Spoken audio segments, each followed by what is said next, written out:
Alright, Pablo. Aye, not too bad. It is just about the morning. I thought you were just going to go in with, it's Wednesday, my dudes. No, I did not. You did not go straight in. Didn't, no. Well done, I'm proud of you. How's your week been? It's been alright. Yesterday was a bit of a shit show at work, but it was... overall, it was fine. It was my first day back actually in the kitchen on Friday, and it was fine. After you'd almost, cut your finger off. Didn't almost cut my finger off, it's fine. Absolutely fine. No issues at all. You're honestly the only person that I know that's cut themselves while cutting butter. Yeah, and... No, I don't know. I'm going to mention it, it's just going to stick and I don't care at this point. But I was convinced when I told people that I would gain the nickname Butterfingers. And honestly, I wouldn't really care at this point, because I've thought about it more than anybody else has. It just shows how much funnier I am than everybody else at work. Yeah. Okay.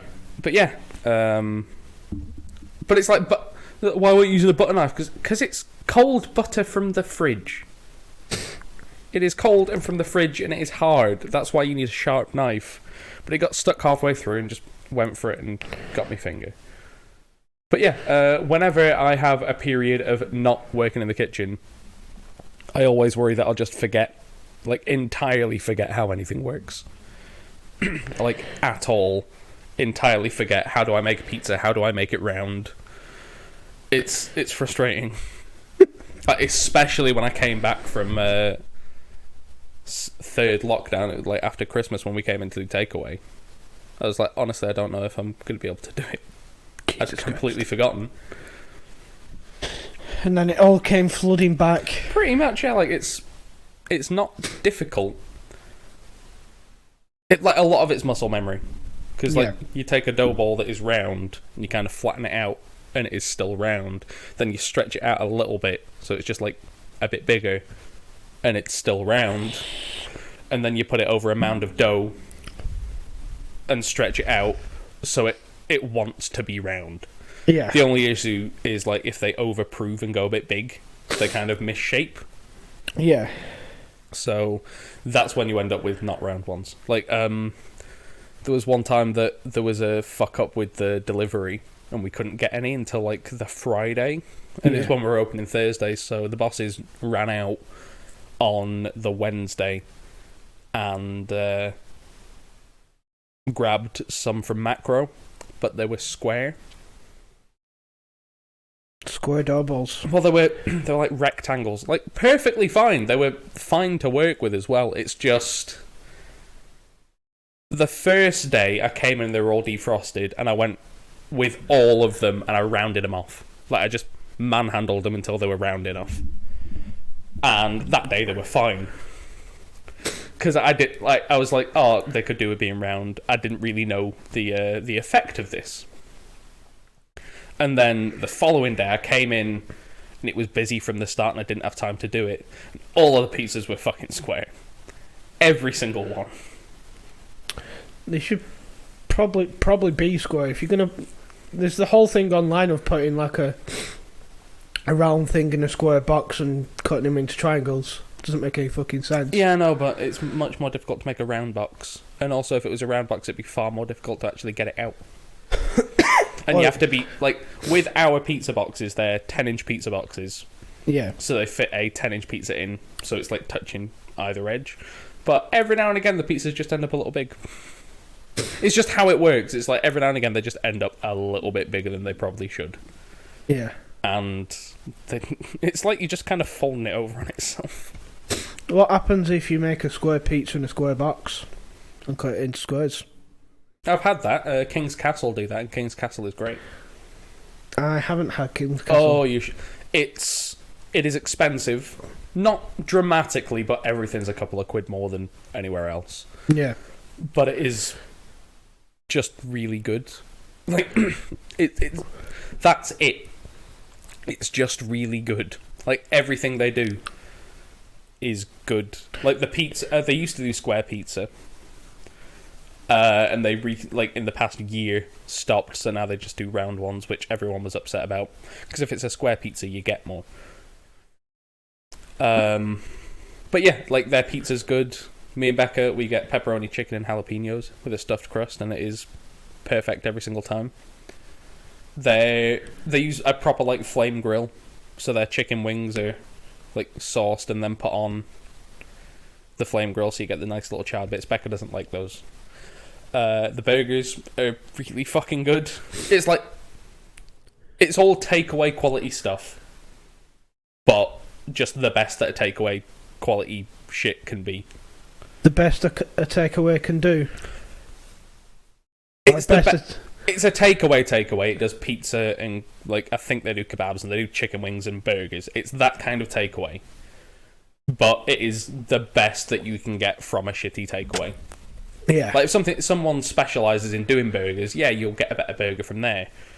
But this place, it's just spot on for what it is. Yeah. It is, like, again, it's expensive. Me and Becca will normally, if we order from there, we'll order 2 days worth. Yeah. So we'll get, like, a pizza and a couple of burgers and maybe a couple of sides or whatever. And that'll probably be over 30 quid. Yeah. But it's good. Apparently the onion rings are good. Yeah, the onion rings are good. Not a massive fan of onion rings. On a burger, they're really good. Like, just like 3 on a burger with, like, cheese, bacon, barbecue sauce, whatever. Always a fun time. I'm really weird with onion rings, because I think, like, they're only going to be 2 ways from a takeaway. They're either going to be like, the onion part is going to be overly crunchy, and it just makes it weird. I don't like it because it tastes like it's undercooked. Or the onions are, like, dead soggy and horrible. I like the ones where it's soft to the point of it's not there. I like the ones that are frozen from a bag. They're the best. Not a fan of soggy onions. Yeah, no, onion.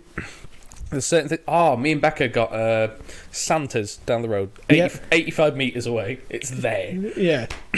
We order from there every now and again. Like, Becca isn't big on it, but for me, if I get in late from work and I haven't had time to eat, and I'm hungry and I don't want anything in, I'll order from there because it's round the corner.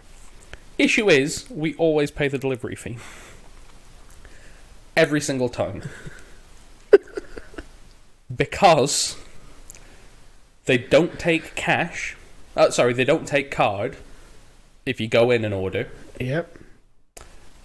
And if you order online, you can't select the option to collect.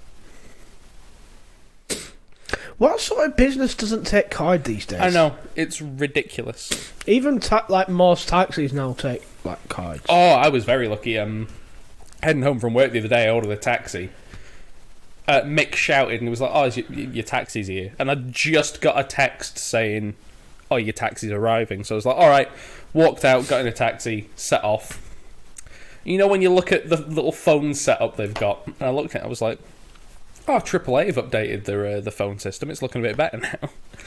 Then we arrive, and I'm like, "Yeah, can I pay by card?" And he was like, "Yeah, no problem." Paid by card, got out. It wasn't a AAA, it was a Miller's. So I was really fucking lucky, because Miller's, for ages, you could only pay by card if you set it up on the app. Yeah. Mine doesn't work on the app for some reason. Nope, mine doesn't either. It's stupid. It's infuriating.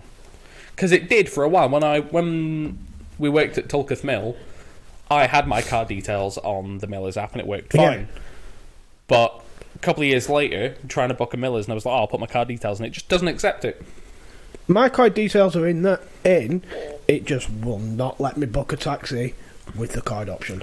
Yeah, it's shitty, horrible fuck wank. But yeah, Santa's Pizza there. Yeah. We got jalapeno poppers. Yeah. The other day.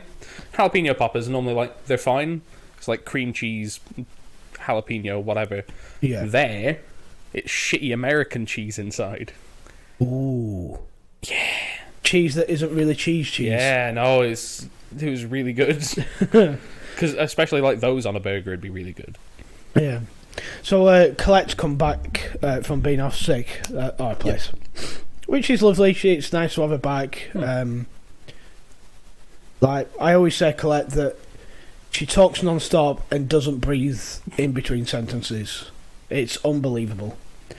But one of the guys on our department, I'm not going to mention his name because I don't like him, which narrows it down a lot. You're like, if you get a taxi home, why don't you just get an Uber home? So they're talking about this, and I'm off on my break, so I come back.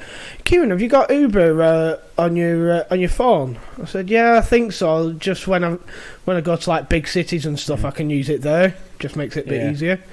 It's like, what are the Ubers like in Preston? It's just not a thing in Preston. Yeah, it is. No, it's not. It just about is. Like, you're really gonna struggle to get an Uber taxi. Yeah. Like, so I just don't bother using them because it's so hard to fucking get them in Preston. So I use Uber Eats all the time, and always get my stuff through like either Uber Eats or Just Eat. Yep. The only reason I use Uber Eats is because they're usually a lot more spot on with tracking the driver. Yeah. But you're just not. You're gonna really struggle getting an Uber. No. We'll be able to do it. I'm like, listen to me. You're not. Colette's not going to be able to get an Uber taxi home. It's just not gonna happen. 40 minutes later, before he goes, oh yeah, you're right. I'm like, you've just wasted 40 minutes where I told you. You're not going to be able to get... Yeah. She downloaded it, put her card details in, fucked about. Oh yeah, actually you're right. Yeah, no, in Preston I've got one Uber once. And it was because Google kept... Like, I was seeing how far away home was or something for some reason. Yeah. It was like, here's a £10 voucher for your first Uber. And I was like, alright, fine, fuck it, downloaded it, did it. One guy picked up the job, drove around for a bit, disappeared. Another guy, exact same. Like, honestly, it took like 45 minutes to, if not longer, to get a taxi home. Yeah. Just because I got this £10 voucher. Yeah. But like, if you listen to me. Yeah. But he's like that all the time. He fucking does me head in. It cracks me up because he's like a big worrier. He panics about everything. Right, it's that one. It's that one. It's that one. And he actually got offended the other week because I said that he was a worrier and started worrying about the fact that I called him a worrier. Oh my. That's when you know that you're like elite level worrying. When you're worrying about someone calling you a worrier. Oh my. Oh dear. But yeah, no one on the department likes him, but he said the other week, like, oh yeah, help to save's precious to me. We're all like looking at each other going, yeah, you're just a bit weird, aren't you? Yeah, that's a statement. Like, I think I'm in the kind of profession where I can like, yeah, my job is precious to me. I could say that and nobody would like really think about it too hard. Yeah, kind of understandable. If you want to be a chef and you're a chef and you enjoy being a chef and it's something that you really enjoy, that's understandable. Yeah. No one enjoys working in a call centre. You know, it's not precious to anybody. No. There are people. Call centre managers. Yeah, that's true. That is a precious job to them because they are no longer entry level. They are one step above entry level. Not even like managers, like FLMs. It's precious to them. Oh. Just get a life. You know, there's a lot of people, and especially our viewers, who have never worked in a call centre, and there's one specific word that is used in a call centre, and I don't really know if it's used anywhere else to the same degree that it is used in call centres. And I don't think you'd be able to guess what it is, but as soon as I say it, it'll be like, oh yeah, fuck yeah, no. Go on. And it is when your manager, like, they're going over the stats, and you're in a team meeting, and they're like, oh yeah, here's how many calls we've done, here's the average handling time, oh yeah, we've got it down. We've smashed it, lads. I'm right though, aren't I? I hate it. Yep. I hate it. Yep. No, it is the word that is used in call centre. You smashed it. We're smashing it, lads. Doing well, good. we're doing really well, guys. Keep it up. And you're like, keep it up. I'm doing my job. I'm just going to turn up and I'm going to do my job. I'm not going to put any more effort in than that. Yeah, if you've got more than half a brain cell and work like in a call centre taking calls, after a while you get into the mode of I'm going to do just about enough where nobody bothers me. Yep. I'm not going to do any more and I'm not going to do any less. I'm going to just do what I need to do just to get by where nobody bothers me. Yep. Minimum effort for the amount of money you are paid. Which is honestly, like, I really like my job. When it is fun, it is very fun. When it's not fun, it's still not too bad. I have worked in worse places. It's fine. Yeah. But like, I am getting to the point now where I keep thinking about it. I'm like, I am being paid minimum wage. Yeah. This is not a minimum wage job. Yep. If I were to walk out, I know that Tim couldn't hack it because he struggled last week when I was on the bar. Yeah. And I know for a fact that it would be really difficult for them to find anyone. Yeah. There is a massive lack of people working in the food industry now. Yep. Because it doesn't pay a reasonable wage. Nowhere near does it pay a reasonable wage. It's like my brother. My brother always, like, when I see him and he starts like whinging about his job. And basically his job as a data analyst for a football club is like he records the games, he looks at all the stats, he tries to figure out what the other team's like kind of tactics are going to be. It's all very much I'm going to watch football, try and figure things out, look at the statistics, all that sort of stuff. And like I'll be chatting to him, he'll be like whinging about it. I'm like, Ryan, you're literally whinging about a job that people would fucking kill for in this country. He's like, yeah, no, you're right. You are right. I'm like, if you told your 18-year-old self that for 30, 40 hours a week you'd be surrounded by professional footballers and you'd be chatting to them and watching football all day, you'd be like, where the fuck do I sign up for this right now? Yeah. He's like, no, you're right. I'm whinging about little things. Yeah.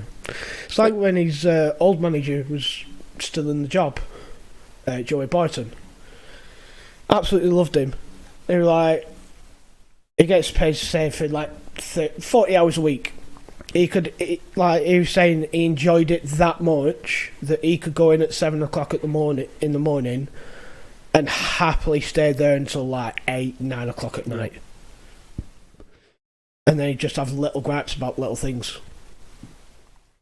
I'm like, how are you whinging about this? How are you honestly whinging about this? He's like, no, you're right, yeah. It's like me, if at the end of the day my feet and back didn't hurt, I could easily do the job that I do for longer. It's just, it's a job that kind of takes its toll after a little while. Like, luckily for me, the bench height where I make the pizzas on is like just about the right height. It's not too low down, it's not too high up. Yep. So it doesn't put any strain on my shoulders. Although, I think it was a couple of weeks ago, Saturday, I just woke up and I was like, my shoulders really hurt from stretching out dough. And that's sad. It's like at the moment, my brother's got like gripes about his like current manager and this, that, the other, and just little petty things that he's not over enthusiastic about, but like genuinely loves his job. And at the moment, the assistant manager for Fleetwood is David Dunn. Now, David Dunn is from Blackburn, played for Blackburn Rovers for the majority of his career, and he's like absolutely loved by fans. I'm like, oh, how's David Dunn? He's like, well, I'm like, what do you mean? Like, you've watched this guy play football for like 15 years at like one of the highest levels, and you're like, oh, it's all right, it's okay. I'm like, for fuck's sake. Oh. He's just like, I think when he started, he absolutely loved talking to like the professionals and stuff, and now it's just kind of part of the job. After a while, you just kind of like people are just people, no matter who they are. Really. Yeah, I suppose. Like a footballer is just a guy who gets paid a lot of money to kick a ball. Proficiently, yeah. Yeah, like they're still just a person. They're probably boring. Yeah. Some of it, you look at some footballers and you go, yeah, you're a boring person, you. When you've been doing this since the age of like 12, 13, and that's a core part of your personality at that point. That is your entire growing up, your entire properly formative years is football. You're probably going to be a bit bland. Not to someone that loves football. No. It's one of them, innit? Yeah. If you, like, on the other hand, if it's a 12-year-old that gets really lucky on Twitch and gets a load of streamers and followers and all that sort of stuff, and spends the next 20 or 30 years gaming, and me and you, who are people that love gaming, get to chat to them about gaming, we're not going to get bored very quickly. It depends. Because, like, I recently downloaded Spyro Reignited, which is Spyro 1, 2, and 3. And also Crash Bandicoot Insane Trilogy, which is Crash Bandicoot 1, 2, and 3. All revamped, redone up, remade on the PC. Becca's playing through Spyro. I'm playing through Crash Bandicoot. Yeah. That is the most recent game that I've played in ages. I was going to play Apex Legends last week, and then I had my finger wrapped up all huge and couldn't press W on a keyboard. So I didn't. Yeah. I've never really got into... I've not got the dexterity to, like, game on a keyboard. I am going to have to work back up to it, because I used to a lot, because I used to play Team Fortress 2. And that's... like, it's on Xbox and whatnot, but it's a PC game. Yeah. And I got half decent at it. Like, I wasn't terrible, I was fine. But Apex, it's like, you've got slide and crouch and run... And to do like, think about it, like, to run, you have to hold shift, and then to slide, you have to press the crouch button, which is control, which is the button under shift. So that's annoying. Yeah. But I imagine that you can just remap it all on your keyboard anyway. I hate remapping stuff. Because then whenever I go online to look at something and like, oh, this is how you do this, I always have to translate it in my head, and I'm like, I don't want to do that. I don't want to have to figure it out. No, I think if I'd have grown up gaming on a PC, I would have been fine. Yeah. But because I've grown up gaming with a controller in my hand like that, I don't really have to think about what I'm doing. I can just play the game and enjoy it. It takes less time. First-person shooters are factually better on PC. Yeah. They just are. Like, with a controller, it's like you are holding a joystick and moving it around the screen to point where you want to shoot. Yep. It's literally point and click. Yeah. It's literally point to what you want to go away. Yeah. So, and also there's the big difference in, like, Counter-Strike, especially. Counter-Strike is, like, the big one. It is binary movement. On a controller, if you are running forwards and you want to stop, you have to let go of the stick. That stick has to actuate and then go back to being vertical, and you stop. Yeah. If you're on a keyboard, lift your finger. Yeah. You stop instantly. Like, there's a massive difference. Like, if you're, like, ducking and weaving side to side on a controller, you have to move the thumbstick from the left all the way over to the right. Yeah. So there is a moment in which you do stand still for a second and then you come back around, whereas on a keyboard you just mash in A and D, you're just vibrating side to side. There's major benefits to keyboard over controller. Yeah, no, I understand that. I'm just a bit spastic when it comes to stuff like that. I'm just a bit backwards. A little bit backwards. Yeah, I don't like it. I'd just rather use the less proficient way of doing it. Yeah, the baby's first video game. Yeah, pretty much. Like Spyro, for example, I'd be able to smash that on like the PlayStation, no problem. Yeah. I try and do the same on a PC, and I'm absolutely dogwank. Me and Becca are playing on controller. Yeah. I'm not there's certain games need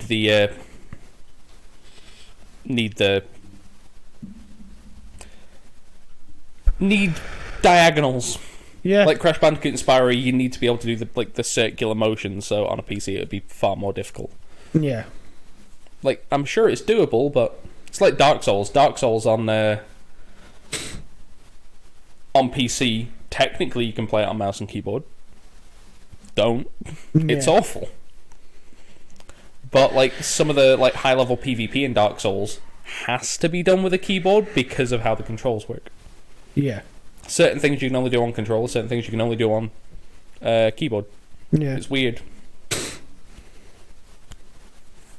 We're probably not going to be able to talk about much about Marvel this week, considering there's nothing out this week. No, there's nothing out. It's what, June something for Loki? June 1st, early June. June 4th. Yeah, early June. Apparently, is it coming out on Wednesdays, this one? I don't know. I'm not sure. But, because I follow people on Twitch that talk about Marvel and stuff, I'm like, oh, this is going to happen and this is probably going to happen. I'm like, I hope that doesn't happen. I kind of like what I'm used to. Yeah. Same with the controllers, just like what I'm used to. You're going to be a very boring old man. I don't want to adapt. I just want to do the things I'm used to. I don't want to learn.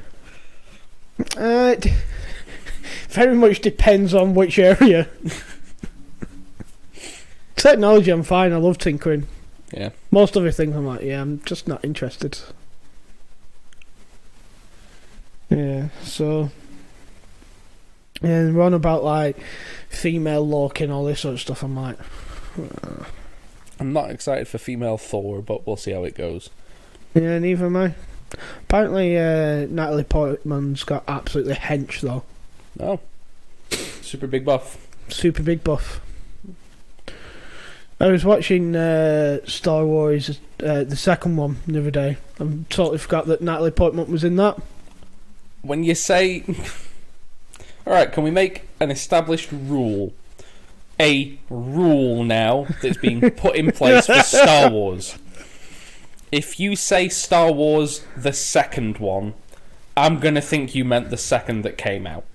So, Star Wars 5. That's not how that one works. If you say Star Wars 2, I'll go, oh, Attack of the Clones. I'll understand. If you say, oh, the second Star Wars, it's the second Star Wars that came out. If you say Star Wars 2... that's not how that one works.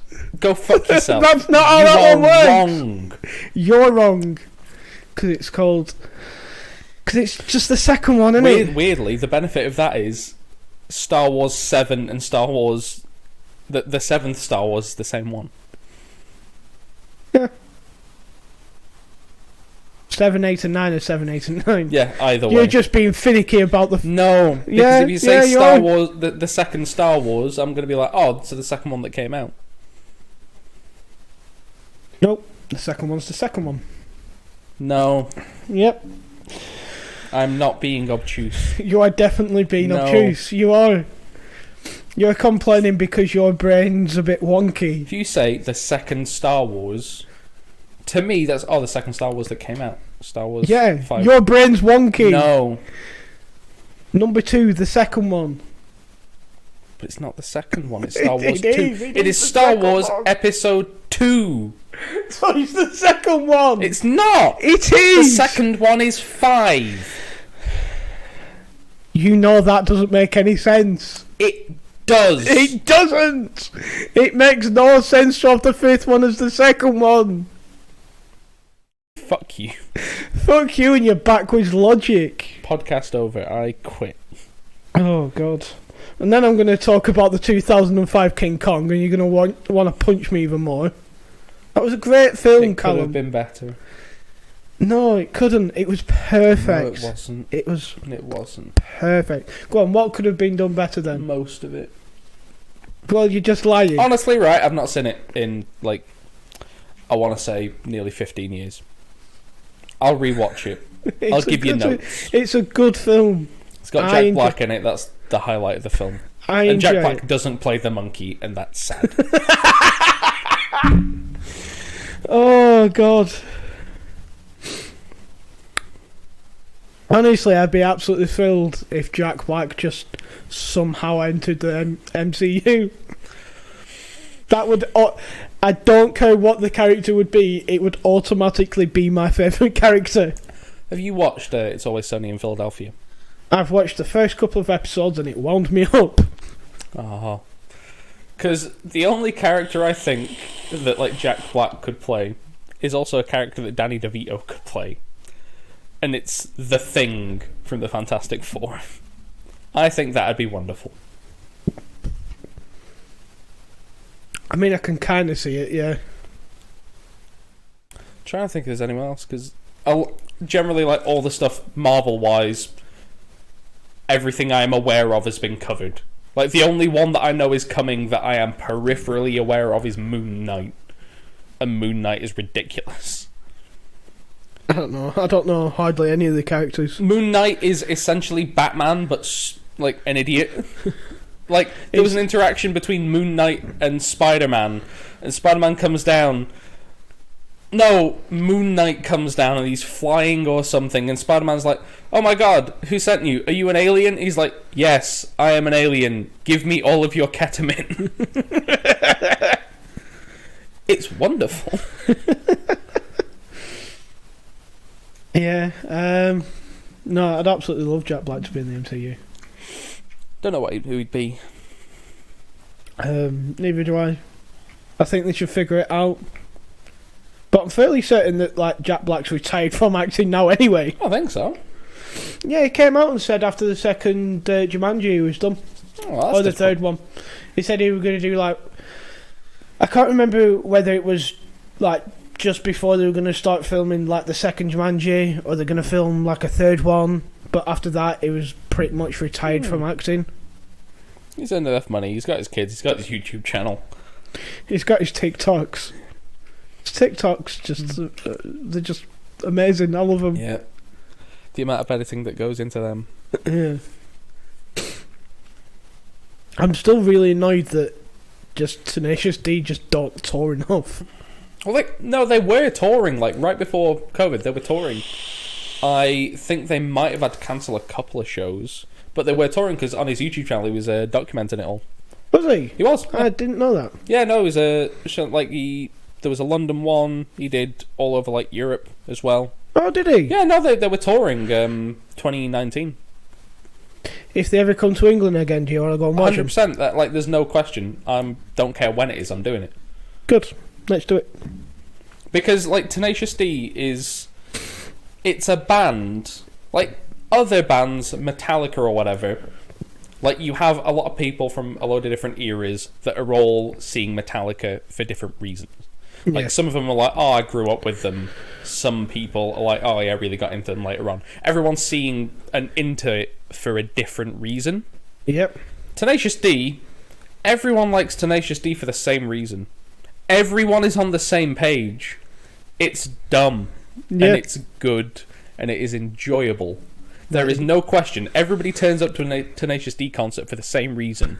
No one is there because they're, like, super horny for Jack Black. That might just be an aspect of it. Like, people are there for Tenacious D because it's stupid, and it's fun. Yeah. And it is entertaining to watch. Have you ever seen the clips where they do the song about metal? Yes. And they do it live, and metal actually comes out on stage. Yep. Well, that's fucking stupid. I love it, but it's stupid. Have you seen the second Tenacious D film? No. The one that is animated by Jack Black. I've not seen it, no. I've listened to the album. The album doesn't quite fully make sense if you don't watch it. Yeah, I figured that out while listening to it. But I've not watched any of the animated stuff, no. It's worth it. It's stupid.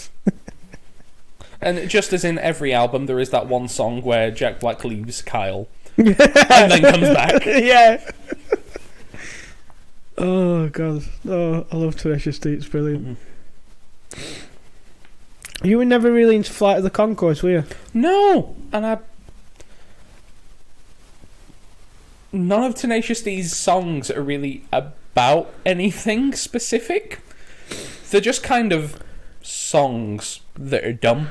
Yeah. Like, there's no whereas like Flight of the Conchords, it's very specifically, this is a song that is funny because it is relating to this scenario. Yeah. And that's the bit that I'm like, it's too tightened down. Tenacious D, their songs are about the metal. Alright, that's a very broad statement. Yeah. Rise of the Phoenix is about them failing, and I'm like, yeah, that one's kind of specific because it's about the failure of an album, but I'm like, and a film. Yeah. But it's sort of relating to the band, so I'm like, it's fine. But Flight of the Conchords was like more specific. And I don't know if I just didn't like the music or the comedy or what. You need to watch the TV show. The TV show I've been told brilliant. It's very good. Just watch it. Yeah. Just do it, please. It is very good. You will enjoy it. I think I've been watching anything this week. No, neither have I. I've just watched football. Been watching Adventure Time on and off. Oh, me and Becca finished off Infinity Train. Infinity Train is a very good cartoon. I think I'm like kind of aware of Adventure Time, but like only very briefly before you mentioned it. Yeah, no, Adventure Time. Mention it in the cartoons episode where not last week before. Yeah, it's just a song. Me and Becca are going through it because it's been. It turns out again, I've watched far less of it than I remember. Far less. Yeah. Yeah, we're bashing through that slowly. We're not in any rush for that because it's like a regular show, kind of like this character growth over time. Yeah, but that only hits in like in the 4th, 5th season where characters actually start like becoming better people and there's stuff going on. Adventure Time, where we are. Yeah, there's not that much of that going on yet, so it's very easy to watch like a couple of episodes and put it down again. Yeah, because it's not committed to like story arcs yet. I've started rewatching My Name Is Earl. Oh, I used to like My Name Is Earl. It's on Disney Plus at the moment. You know, the actor who plays Earl. Yeah. He used to be a professional skateboarder.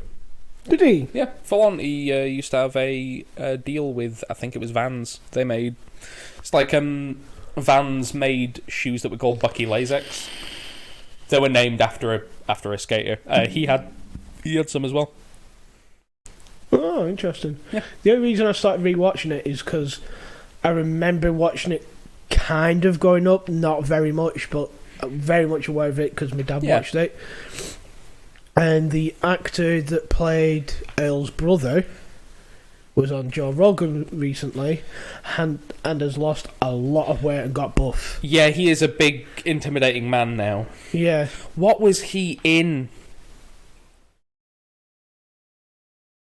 Oh, he was in something that Becca was watching. Yeah, he was in something that Becca was watching, and he is an intimidating man now. Yeah, because he was saying like he's kind of struggling for acting work because for like years he played the fat stupid person. Yep.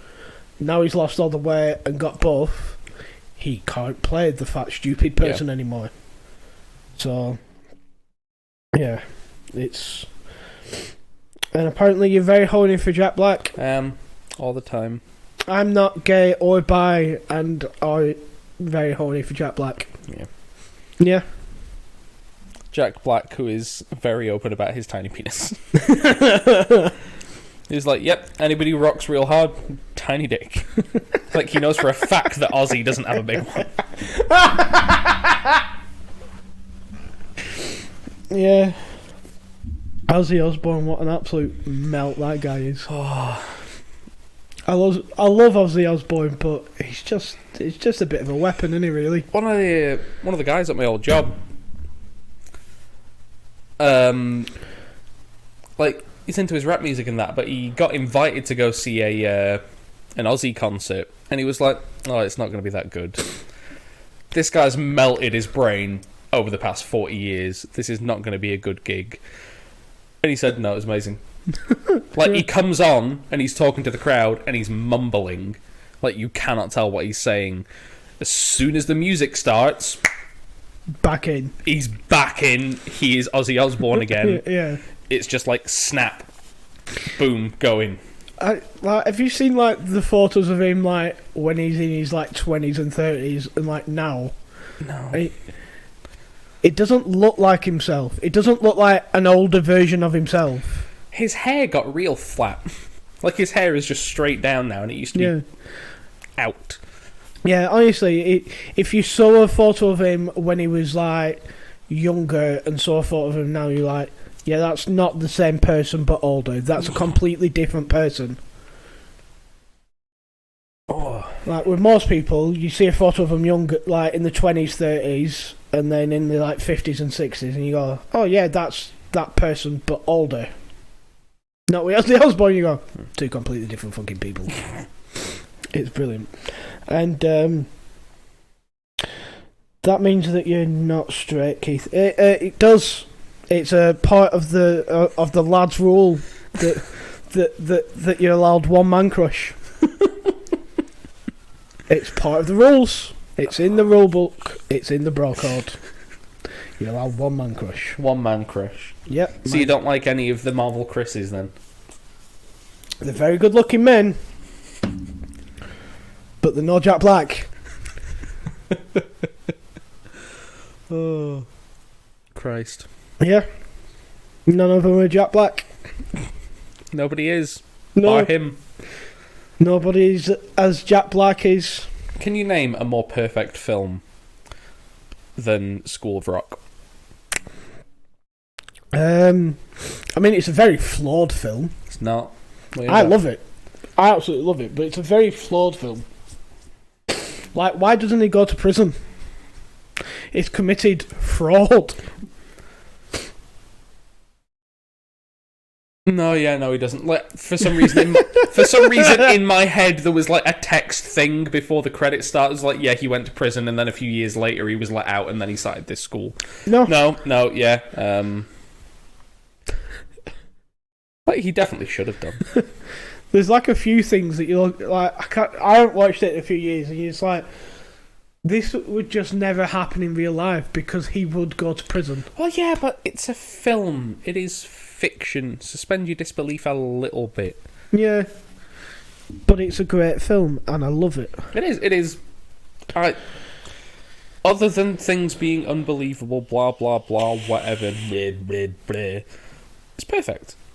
It is a perfect film. Just the pace is wonderful. That even all the kids' acting is like perfectly fine. Yeah. Have you seen any of the videos that they did of the 10-year reunion? Saw a bit. I think I saw the song they did. Yeah. Saw the song, but I didn't see.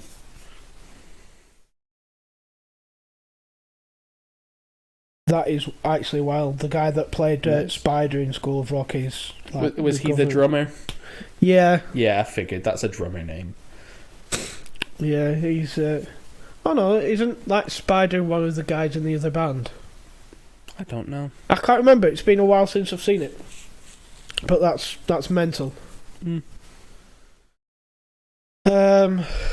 Yeah, School of Rock is legitimately perfect. I can't fault it. Yeah, they're just not going to do a sequel. No, it doesn't need it. Lots of people want a sequel. Like College of Rock, like no.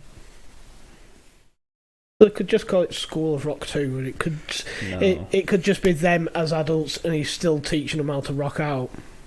Mm. But yeah, love Jack Black. Yeah, it's just brilliant. He's great. He is.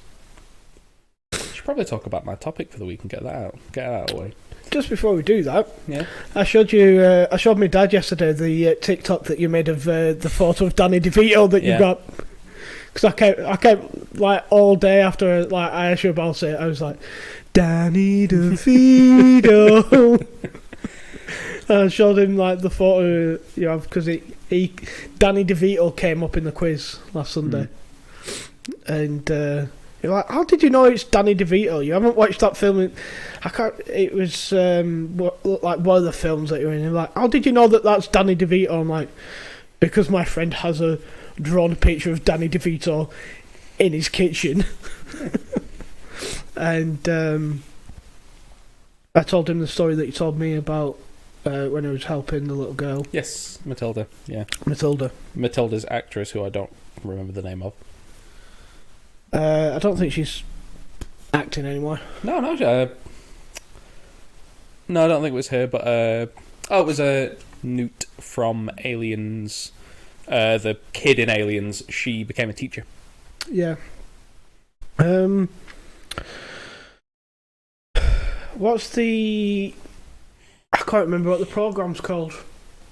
It's a really recent one. They've just finished, like, season 2 came out like last year, and it's all based around like brothers and sisters that have all got like superpowers, and there's 12 that goes to the future. Umbrella Academy.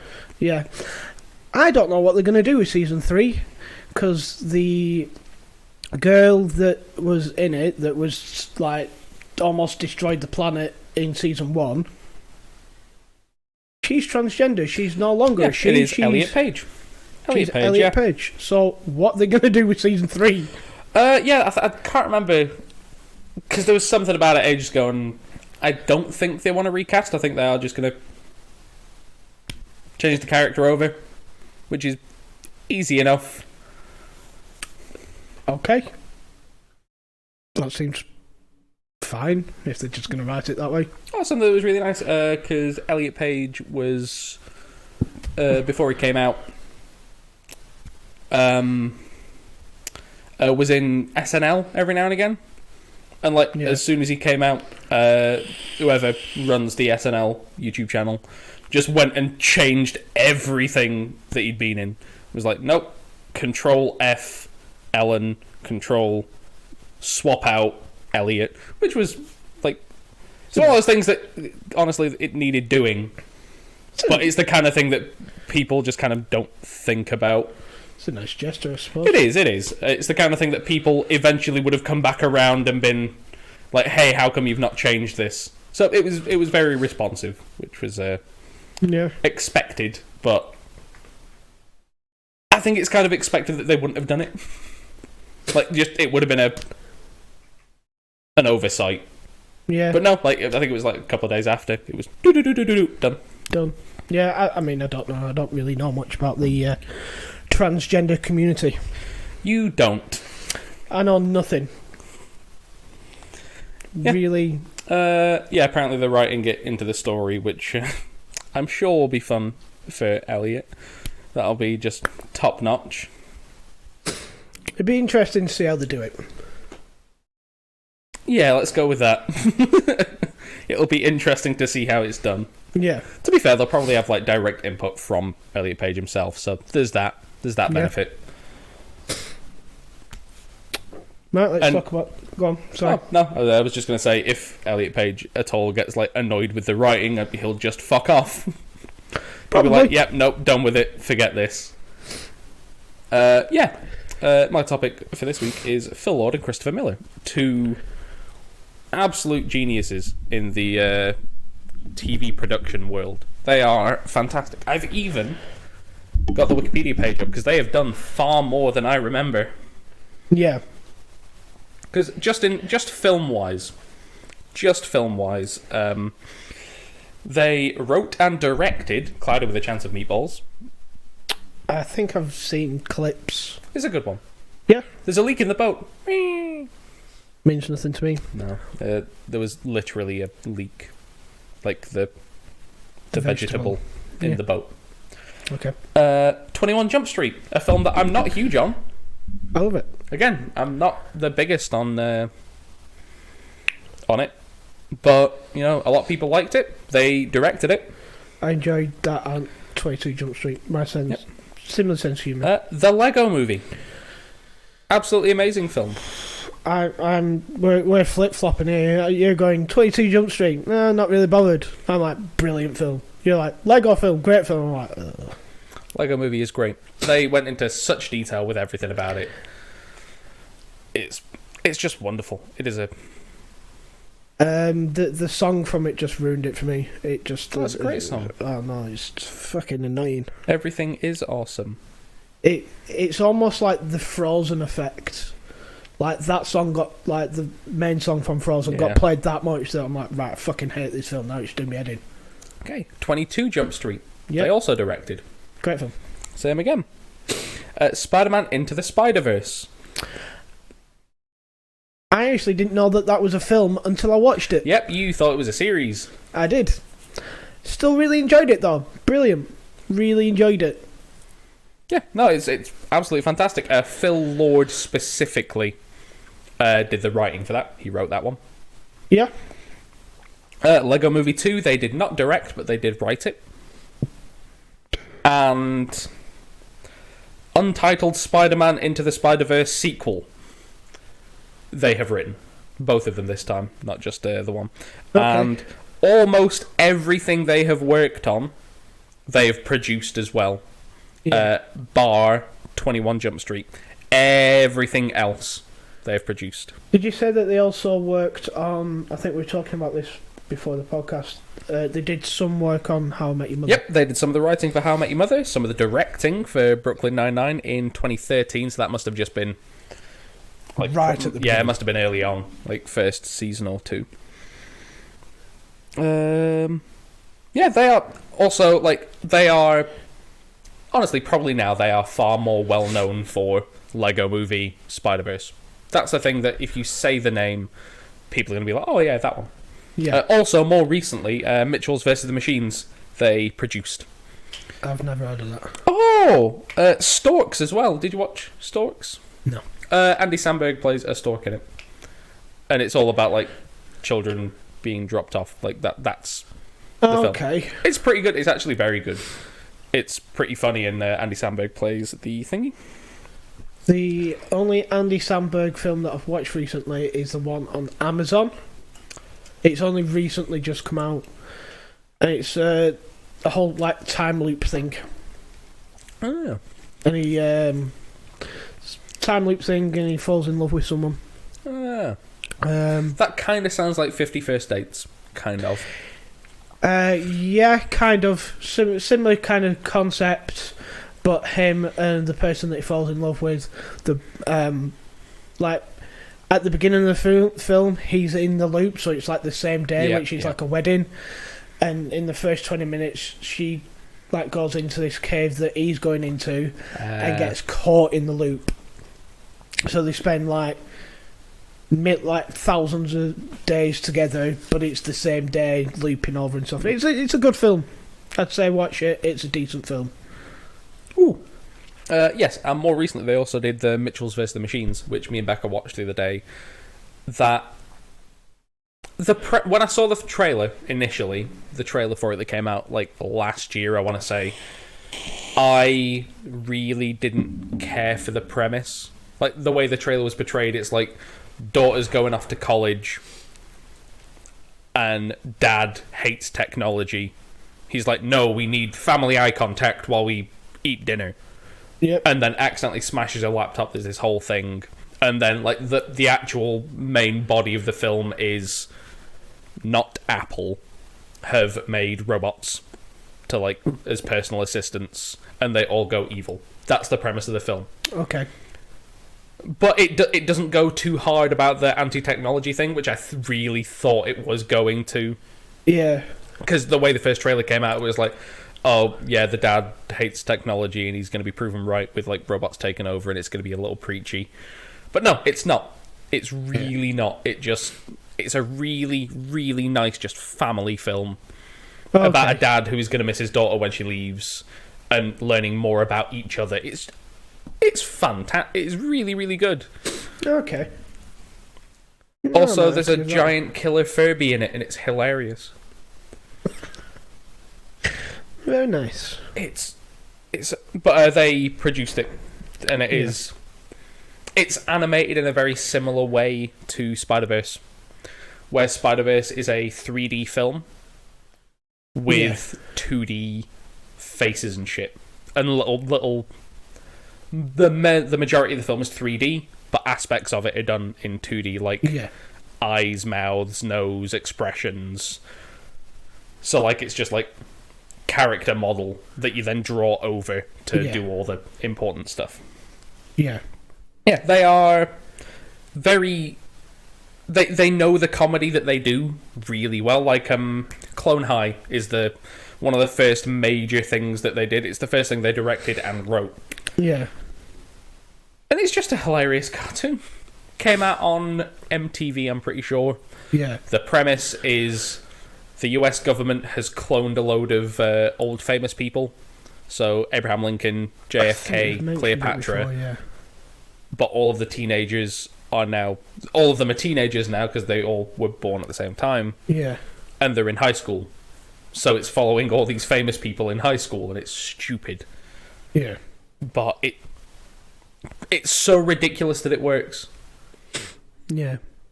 And it's coming back. That's what they're working on now. It's coming back.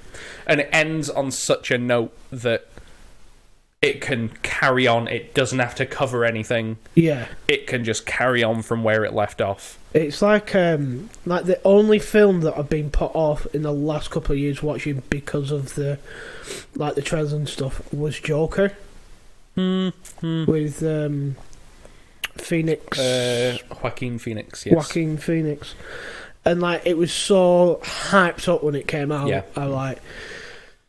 I'm not going to watch it because it is, massively hyped up. And then ended up watching it, a couple of months ago and went, actually, this is, one of the very few films that I've watched that's been massively hyped up that is... It still lived up to the hype. I kind of did similar, because when the trailers came out and everyone was going mad over it, and I was like, I'm gonna watch it because I need to know. A lot of people's opinions are really high on it. Yep. I kind of just want to know. Yep. Watched it in the cinemas, and I was like, actually, it's good. Yeah. It doesn't quite mesh with I have an image of the Joker in my head and how he acts and how he responds to stuff, and he doesn't quite fit in there. But it's one of those films where... As a standalone film, it is great. If you took the name away and called it something else, people would say, oh, but that's just the Joker, isn't it? So, it's very close, but it just doesn't quite hit the... Yeah. It's like... If the only time the Joker had ever been described to you was the Dark Knight Joker, not Mark Hamill, forget his name. Yeah. The other guy, the one from Dark Knight. If the only Joker you had ever seen was that one, yeah, Heath Ledger. And that was described to you, and you went, okay, I'm going to go write an alternate version of that. Yeah. The film Joker is probably something that could come from that. Heath Ledger's version was very good, but Jared Leto gets a lot of hate for his, but the only reason that I'm excited is because, well, I know that you've watched it, is the extended cut. Extended cut of Justice League. And just that 5-minute clip of a minute where he is genuinely looks mental. I thought, if they'd just done that from the beginning of him exactly like that, it would have been phenomenal. Because him in the previous one wasn't great. No, it was was it him in the Suicide Squad? Yeah, it was because oh fuck, Nick, the guy from The Shining. I forget his name. Nicholas something. I feel like it is, but I don't know. I've forgotten his name. Okay. He was the Joker in one of the early 90s ones or the late 80s Batman films. Yeah. And he played gangster Joker. Yeah. Fucking pimp collar, hat, everything. He was a gangster version of the Joker. Yep. That was fine. Jared Leto's Joker in Suicide Squad was like gangsta Joker, and it didn't land. I really didn't like it. They took it in a direction that didn't hit for anyone. Yeah, I don't think anybody liked it. But that 5-10 minute clip is phenomenal. Yeah, it is you genuinely do look and you go, fucking hell, he's actually unhinged. You can't predict what he's going to do. He's unhinged. I quite like because Jack Nicholson it was. Jack Nicholson. Joker wise, Mark Hamill did the animated series Batman. He was the voice of the Joker in that, and he is wonderful. He is fantastic. He is the voice I have in my head, bar one.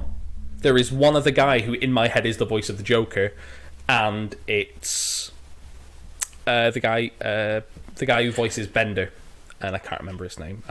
It's too early for names. Because in one of the animated Batman films, he voices the Joker, but he plays... He's got quite a dry, sarcastic sense of humour in the film that he's in. Yeah. Like, you know the whole scene with the pencil in The Dark Knight? He kind of does that in one of the scenes, where he's been pulled in by, I think it's a Black Mask, because he wants Batman dealt with, and the Joker's there, and he just kind of coughs to himself. He's like, could I possibly have a glass of water? Gets out of a straitjacket, kills everybody in the room with the glass of water, and then goes, yeah, I don't think I'll need anybody else to do the job. He's like, okay, that's fine. But he's got a very, like, in that film, the story is, because I think it's in The Killing Joke, where Joker beats Robin to death with a crowbar. Okay. And that's at, like, the start of it. Like, it's following Batman's journey from there. Yeah. And then this film is...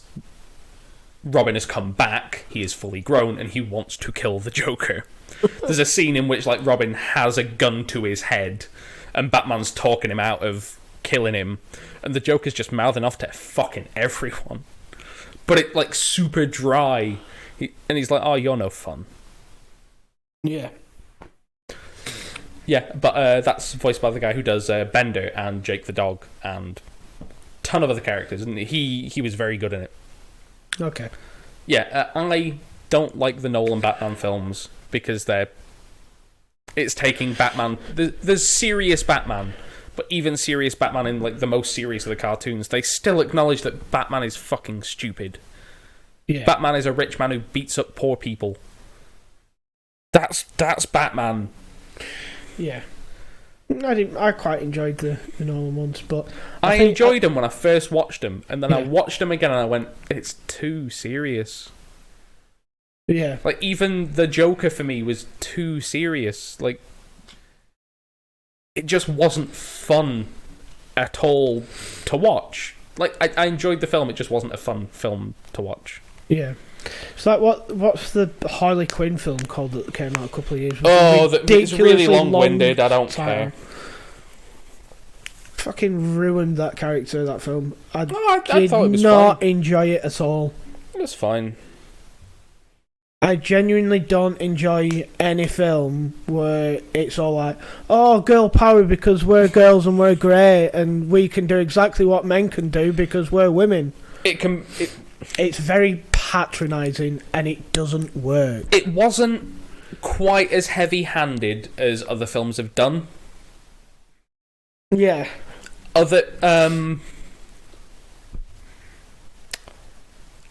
Endgame. Yeah, there's like a scene in Endgame, and it ruins it. It slightly ruins it. Yeah, Endgame was pretty heavy-handed with it because it was just okay. Let's get the females out of the way. It was very heavy-handed. It's like a token thing. I don't think Birds of Prey was that bad. Like, as a film, I enjoyed it, and it wasn't... It's just like the ending. It's very much like a token thing. You're going... If it was a bunch of... Like... if the gender roles were reversed and it was a bunch of blokes doing that, you wouldn't be like, oh yeah, we're blokes because we're great. Yeah, but that's the standard, is the issue. Like, if it was a bunch of blokes, it'd be the standard. I don't think they don't play it too hard, honestly. No, I didn't like it for that. It was like almost like a token thing. It just didn't work.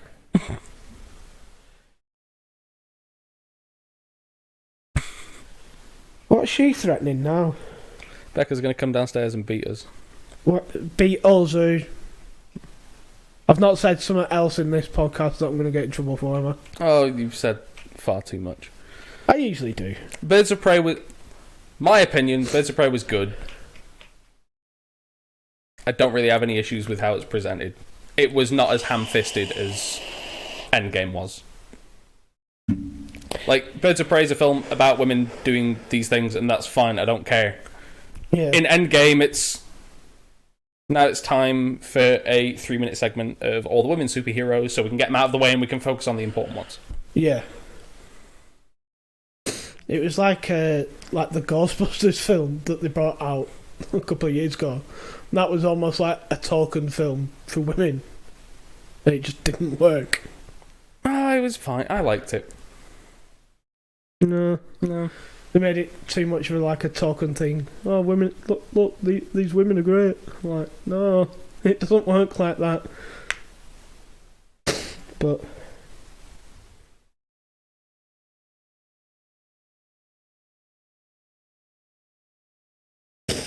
yeah, Ghostbusters wasn't good. Yeah, but it's like that comment says, it's not good.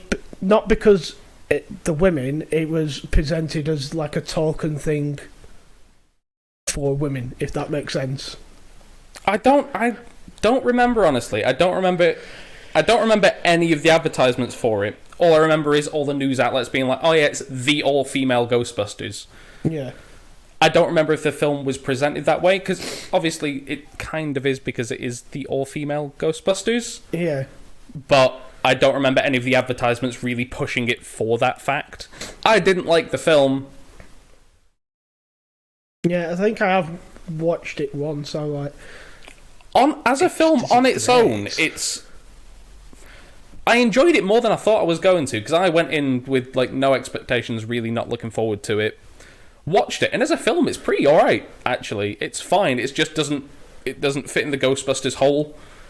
It's a square film, and the Ghostbusters hole is round, and it just doesn't quite get in there. Apparently, I can't talk about tokenism. Yeah, not really. I just did. You did. So. But yeah, that's just what it felt like to me. Let's just make a film to keep this audience here happy. I don't know if that was its intent. Yeah, maybe not. I don't know, but that's what I kind of got from it. But of course, that's what we're going to take from it, because we are not who it was. I feel like it was written. I'm just going to give up. I'm done. I'm done with that topic. We're done. I think if it was written more aimed towards being a family film instead of aimed towards that type, that's what it felt like to me. It was aimed at a very small audience instead of being made into that kind of a family film that everybody could enjoy, if that makes sense. Wonder Woman was good. Yeah, the first one was very good. I enjoyed the first one. Didn't enjoy the second one as much, but it was still a decent film.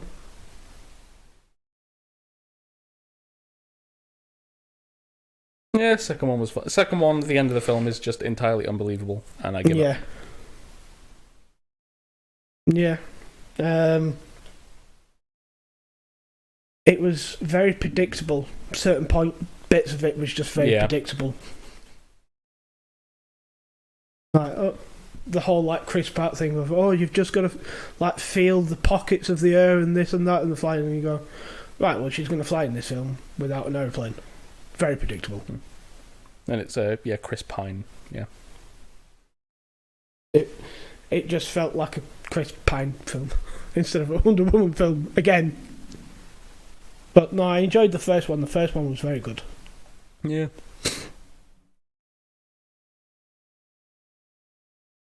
think I've watched anything else this week. I've not been.